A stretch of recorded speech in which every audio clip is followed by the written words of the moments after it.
Hello, everyone. My name is Alexander Hamilton, one of America's founding fathers and one of the historical figures available here at American History Live. Now, although I was born on the island of Nevis, I was quick to adopt the American way of life when I made my way to the American colony of New York in 1773. I became a patriot when it became apparent that Great Britain wasn't listening to the colonies. The government should always be by the people and for the people. We as citizens were being taxed without representation in the government. England sent troops to patrol our streets as if we were the ones that had done something wrong. Now it was obvious to me that a war was coming, and so, along with speeches and articles that I wrote in the newspaper, I also helped train my fellow students to fight, for I felt that serving the new nation and the cause of independence was of utmost importance.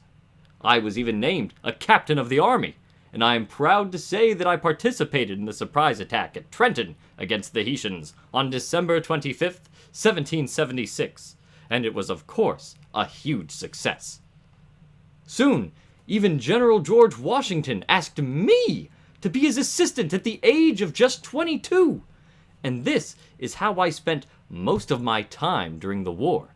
And although I did lead men in the Battle of Yorktown, where British General Cornwallis surrendered, after the war I would return to New York and become a lawyer. But I was soon called to service for my country once again. I was a delegate to the Constitutional Convention from New York. I recognized that the original American national government, under the Articles of Confederation, was not working. And I believed that there was a need for a strong central government, not the loose confederation that existed under the Articles. I not only signed the Constitution, but I wrote 51 of the Federalist Papers to convince my fellow Americans that they should ratify the United States Constitution. Now, once the Constitution was ratified, we all knew that George Washington would be the first president. President Washington reached out to me again, asking for my help in the new government. And it was there that I became the Secretary of the Treasury.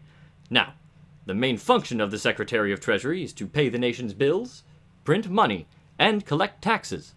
But I'm also proud of my work in creating what would eventually become the United States Coast Guard.